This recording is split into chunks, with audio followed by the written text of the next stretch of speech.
Welcome back everyone.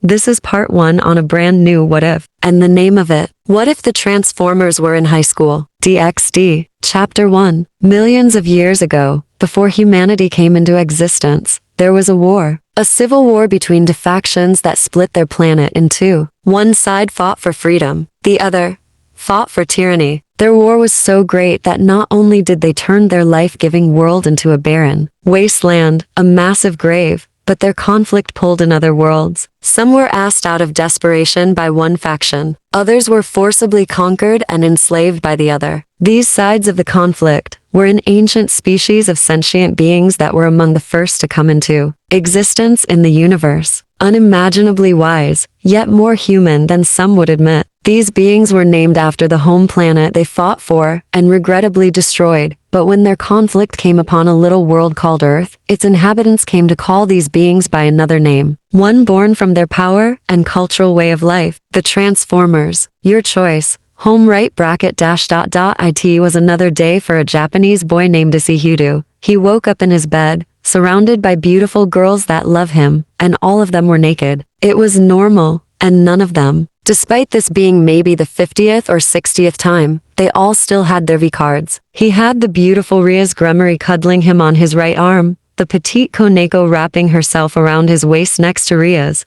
The sweet-hearted Asia Argento wrapped her arms around Issy's left arm, with Zenobia Corda following the same as Koneko beside Asia and a few times accidentally kicking Issy off his own bed. The last girl was the half-fallen angel, Akeno Himejima, and she was the extra bold one of the girls as she had a tendency to sleep on top of Issy, with usually results in fights between her and Ria's over the would-be harem king. Right now he was eating his breakfast with his friend or guest, Hyoudou Kaiba, as his mom was cooking for their other guests at the Hyoudou residence, with Asia, Akeno and Ria's helping her out while Issy's dad was chatting with said guests. The home's guests were Ria's older brother, Surzix Lucifer, and his servant or wife, Graphia Lucifuge, along with Ria's nephew, Milika's Gremory. It seems there's never a dull day here, huh Issy? Kaiba asked him, even though it's been a month or two since Ria's father renovated the Red Dragon Emperor's home. Issy was still not used to his house becoming a miniature palace. The most infamous member of the perverted trio answered as he finished off his bowl of rice. Tell me about it. I found another 2 hidden rooms last night, and in the morning. That makes around 10 hidden rooms in the house we've found so far. Actually, Issy, Surzix interrupted, the total was 11 as I recall. Or did you forget about the extra closet connecting Akeno and Kaneko's rooms? Right, forgot about that one. Mostly because it was so easy to spot for a hidden room that I kinda didn't consider it a hidden room, Issy said as he ate a slice of toast. I'll be honest, I thought the same thing Issy did about that closet room. I didn't think it counted, Issy's father stated as he started to laugh at the whole ordeal caused by the incident of discovering that room so quickly and easily, and how Akeno and Koneko seemed pissed off as it felt wrong for some reason they neglected to mention. Then entering the living room or kitchen was the Valkyrie, Ross Weiss, Zenobia, the Angel Irina, and Ravel Phoenix, the teacher and fellow students of Kuo Academy. Well, we better be off to school. If we don't leave now, we won't be there in time to have our netting at the club room and check up on Gasper, Ria said as everyone grabbed their food, their bento lunches for later, and headed out, all the while unaware of the group getting quite a surprise when they arrived at the Occult Research Club. 10 minutes later, your choice, Ruins, Ria's Gremory, her peerage, Irina, and Ravel had arrived at the school gates to a most unusual surprise as they saw lots of other Kuo Academy students standing outside on campus, looking at the same direction. Ria's was wondering what was going on and said as she walked up to one of the female students, "Excuse me, what is going on?"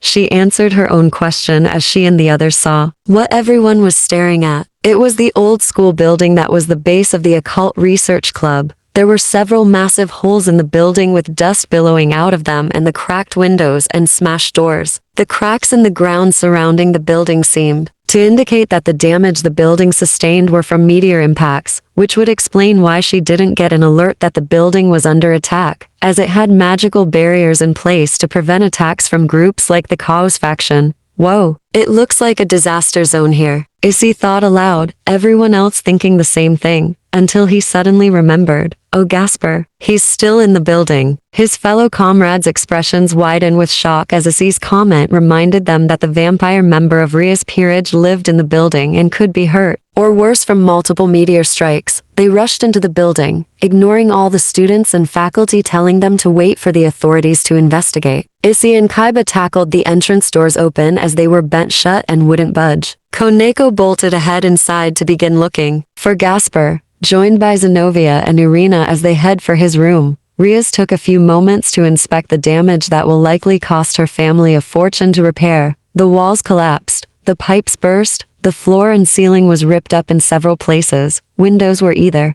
cracked or completely destroyed, doors were blown clean off their hinges, and the support beams, while still holding strong and stable, were bent in unnatural conditions that betrayed the building collapsing into rubble. Akeno rubbed her hand along one of the support beams and raised an eyebrow as she commented, "What's this? The support beams are bent in these shapes and yet they show absolutely no signs of breaking. It's like they were warped into these shapes without the wood breaking." Rossweiss walked down the hall that Gasper's search party went down and found one of the impact craters. It was pretty small, but it was very deep, about 12 feet deep, puncturing the building's foundations and likely destroying them. But what was weird was that there was no meteor at the bottom of the crater. What was? There were fragments of a metal she knew didn't match any metal on Earth or in the other worlds. There was also a few drops of a glowing blue fluid that seemed as viscous as blood. Rias looked at Issy as he opened one of the storage rooms on the ground level and helped Asia look inside for Gasper. She calmly asked, "Issy, will you accompany me and Akeno to the clubroom? From the looks outside and in here, much of the meteors seem to have landed in there." Issy didn't want to stop looking for his friend who might be in trouble, but when Asia put her hand on Issy's arm and smiled, it told the boob dragon emperor everything he needed to hear to convince him to do. As he asked, "All right, Rias," he said confidently, holding her hands, "let's get to the clubroom." Kaiba said as he pulled out some shattered wooden swords, "I'll inform Lord Gremory, Azazel, and Michael about this." The damage seemed to have destroyed any of the magical equipment they all had stored here. He left as Rias ordered everyone to the clubroom, with Irina electing to continue looking for Gasper as he couldn't respond to the telepathic command. Rias noting that the telepathy signal seemed staticky as something was interfering with the signals, likely the meteors. When they all reached the second floor hallway to the clubroom, they saw even more damage than downstairs, as the upstairs looked like it was in the middle of some battle. Large portions of the walls and the holes were singed, like a fire scorched the wood and plaster, but they didn't catch fire. So the fires that may have started were put out as quickly as they began. That seemed to slightly unnerve everyone, especially after Rossweiss explained what she found in one of the craters. When Rias opened the doors, albeit hesitantly until her boyfriend Issy gave her some much-needed comfort, the scarlet-haired beauty opened the doors to see what had become of her clubroom. Scary House Poc Mon X and Y. They saw that the room was a complete mess, as a thick plume of dust blanketed the entirety of the room, and the room looked like a tornado or hurricane went through the building. The showers in the back were completely destroyed, which upset Rias a little. The couches were thrown all over. One was embedded deep in the right wall, the other was ripped in half with both halves in the floor and the ceiling. The carpet from the Gremory household was destroyed by every sense of the word, as it was either burnt, waterlogged, shredded, or warped. Rias got mad as soon as she saw her desk and chair, or what shards remained of her chair, as the desk was in 4 large chunks of shredded wood. The lamps and candles were either non-existent or broken beyond repair. The coffee table that sat in the middle of the room had a big hole in the center of it.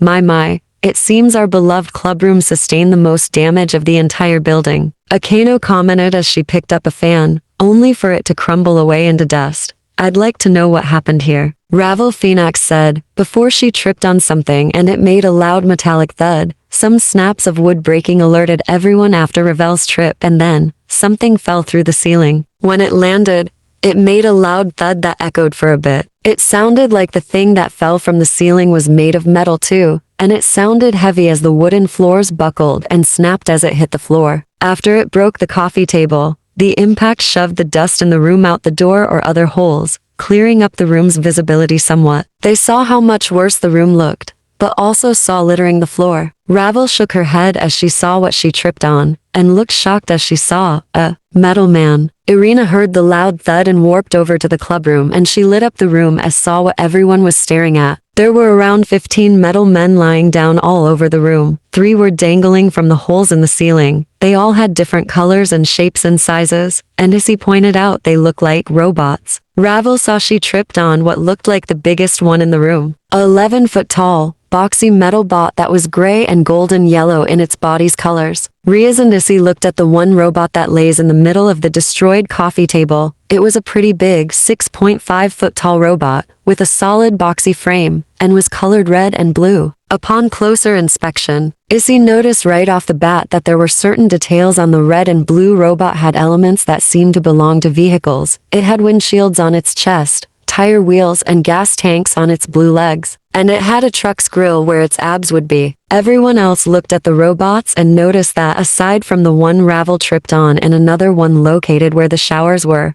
they all had parts on their bodies that were clearly from vehicles. Asia opened one of the doors outside the clubroom and found another couple. Robots like the ones in the clubroom. The 2 she noticed immediately were a yellow and black robot that looked to be around Issy's height, maybe an inch taller. It had car doors on its back that looked like insect wings. The other robot, a red and black colored one, really caught Asia's attention as it had a body shape that was undeniably female at a glance, and how its head kinda looked like a geisha's hair done up nice for performances. But she also noticed that it had wings like an angel's. Only its wings were what looked like the wings of a plane of some kind. What are a bunch of robots here for? Zenobia said as she lightly kicked an all-red, burly-looking bot with a windshield chest. She thinks they're deactivated or something. I don't know. But looking at them more closely, Issy said as he leaned closer to the red and blue truck robot. I can't help but notice what look like gunshots on there. Armor, I suppose? Issy mentioning gunshots on the red and blue bot made everyone else look at the bodies of the robots more closely, and they noticed all sorts of dings, singes, and scrapes on them. They seemed to tell a story. It seems like Ross Weiss guessed as she rubbed her hand over the chest of a large bot that had attributes of a jet plane.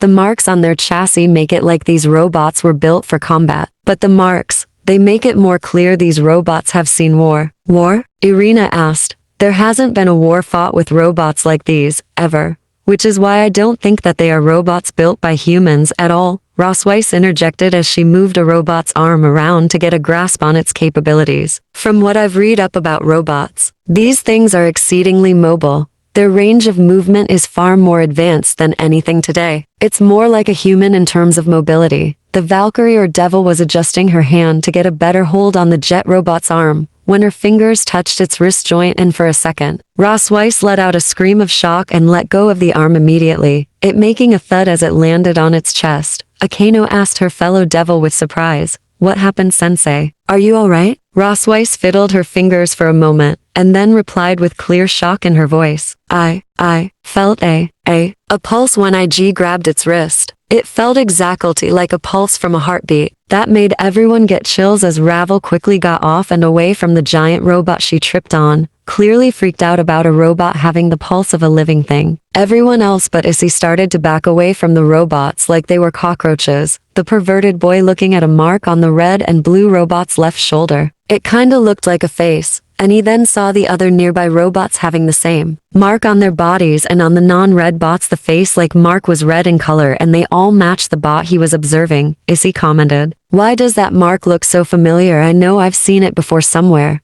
Issy was too focused on the other robot's matching symbol to keep his balance, and began to trip on a round object he couldn't see and placed his hands in front of him to break his fall. His hands hit the truck robot and then sparks flew from the robot's chest and its arms and legs tensed as the electricity started a chain reaction. The robot's eyes suddenly glowed an almost mystical cyan color and a groan escaped from where its mouth would be. The faceplate on the truck robot retracted, revealing a mouth with metal parts that loosely resembled teeth as it seemed to gasp for air. An outbreak Dragon Ball Super. The truck robot then let out a war cry as it lurched upright and its mouth plate covered its mouth again and went after Issy to the shock of everyone in the clubroom. Issy activated his Red Dragon Emperor armor and saw the activated robot lunge at him with blinding speed as it then gripped his throat with its left hand in a grip that crushed the armor easily, and with its right hand, released a staff that turned into a battle axe that glowed in an orange color. Issy got pinned by the robot onto the floor as it shouted something in an alien-like tongue, and seemed poised to split his skull in two as he couldn't escape or retaliate, let alone breathe with this machine pinning him. The perverted devil felt all that in the span of a second as he heard all the girls shout his name in surprise and fear when the robot readied to kill him. Issy feebly grabbed the arm chalking him and tried to push it back, but failing ... and away. I can't pry his hand from me, and I lifted Thor's monster-sized hammer a few months ago, he thought as he saw the robot's eyes and noticed how it seemed to be made up of possibly hundreds of tiny pieces as the glowing showed every little part. Issy also noticed how human the eyes looked as he saw in them a kind of primal fury, the kind he recognized as the fight or flight response from past experiences. Get off of him right now, Zenobia shouted as she summoned her sword, many of the other girls readying their attacks until Asia pointed out, wait, you'll hurt Issy badly if you attack now. That put a screeching halt on all of the girls' attacks as they could only watch as Issy couldn't even gasp for air in his struggle. The robot raised its axe to strike its foe down until more sparks sprung from its body, and the robot's eyes flickered and the machine blinked its eyelids. More questions popped into Issy's head as he saw that, his vision getting blurry. You don't need me, Transformers. Revenge of the Fallen complete score. The robot's eyes stopped flickering as it looked around, hearing a gag under it. It looked down to see a human boy choking to death as his face turned blue. The robot's eyes widened as it dropped its axe, the orange glow disappearing as it landed on the floor with a loud clang. It quickly let go of Issy's throat and got off of him, the teenage boy gasping and coughing harshly as his lungs desperately tried to recirculate his air. The girls noticed that the robot was off Issy and were ready to unleash hell for harming their Issy, until they heard the robot speak in their language. Are you alright, young man? I am sorry for any harm I have caused you. Everyone was flabbergasted at the robot speaking perfectly. It didn't sound robotic at all, and the voice that said that sounded like a man maybe in his 50s or more, as it sounded wise and strong. Their surprise grew more intense as they then saw the robot help Issy upright. Asia ran over to Issy and used her sacred gear to heal the boy she loves. She noticed the purple bruise in the shape of a hand around Issy's neck as he still coughed from oxygen deprivation, winding up coughing a little blood as he did. It made panic ensue for all of Issy's admirers as they ran to his side as the robot stood up and stepped back with a thud, and the floor creaking with every step he took. Asia was unaware that the yellow bot she found behind the door outside the clubroom started to twitch and its eyes glowed cyan like the truck bot's. Issy, are you alright? Riaz cried out in a worried tone,